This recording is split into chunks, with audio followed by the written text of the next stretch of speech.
Can you guys guess what's on the menu for today? This time it's sweet, not savory.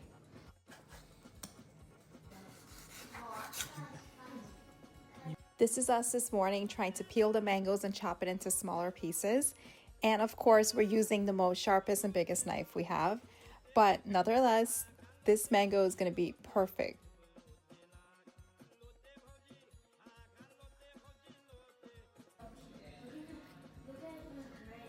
In the week, we picked up some green mango to make some Guruma on Friday, or clean day. But the mango started to ripe real quick, so I'm gonna have to make it today on Thursday.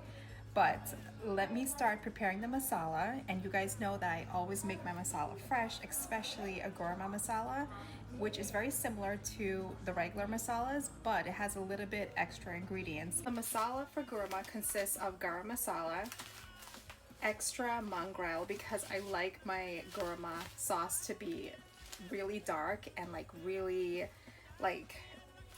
thick, and I want it to have that dark color. I know some people like it a little bit on the lighter side, but I want my Guruma masala to be dark. And a little bit of aniseed, which is fennel. I'm gonna get a cinnamon stick, and what else do I need? Oh, my brown sugar. I grabbed a few other things from the pantry. I got the jeera that I'm gonna add in the beginning, a little bit more garam masala that I'm gonna patch right now with the extra mongrel, and a little touch of black pepper. Not too much where it's become spicy, but it just brings out like the flavor and the sweetness from the sugar of the mango. And this mango started to ripe a little bit, so it's not gonna need that much sugar. It's just gonna accentuate and bring out that natural flavor with the black pepper. So let me mix a little bit of the masala. I'm gonna patch it.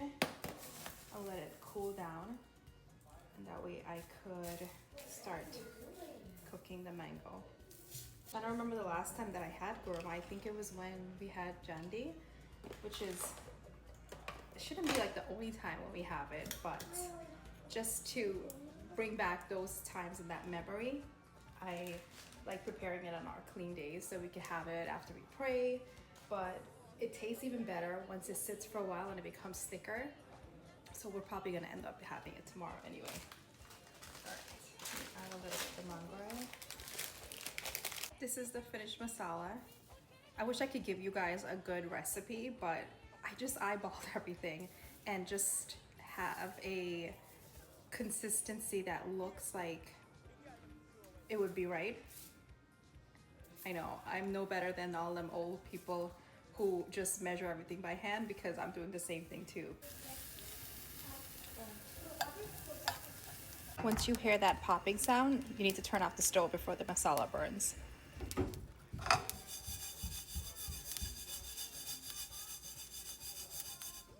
You could also smell the difference. It has a different smell than the typical masalas I make.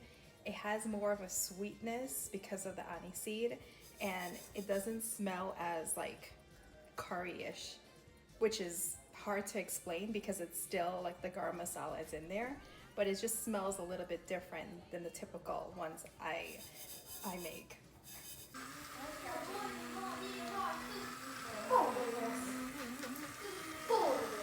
I can smell the masala already. Smells good. To bunjay my masala with whole jeera, and once that's cooked down to get out the raw taste, I'm gonna add my brown sugar and then add the mango. I think I could say bunjay, right? Yeah, because you're cooking down the rawness from the masala.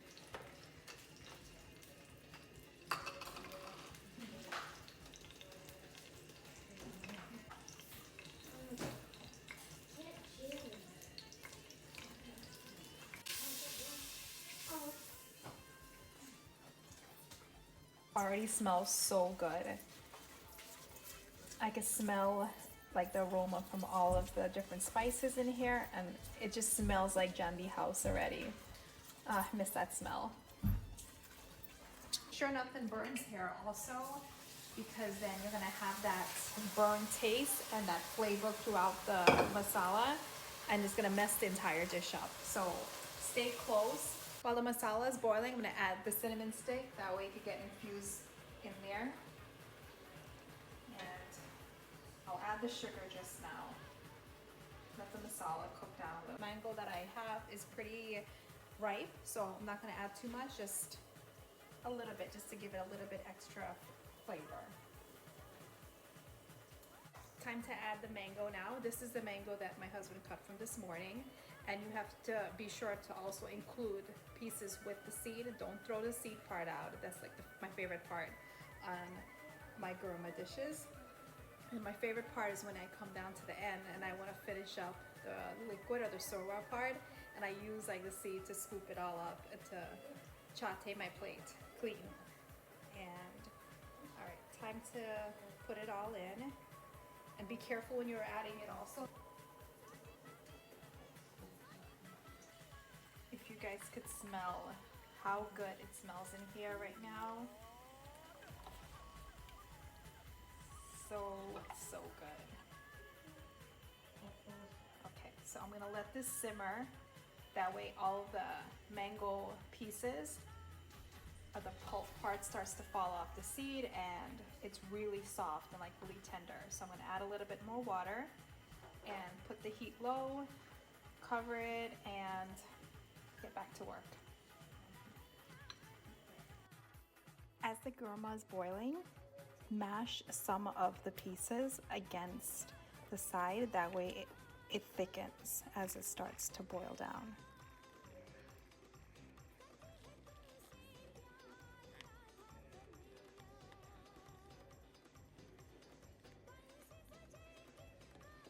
This is the finished guruma, and we're sneaking in a little taste today.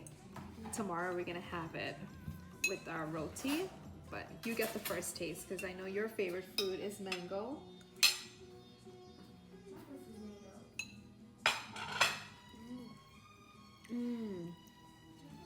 This will be good with some roti. I'm gonna have some roti with this tomorrow.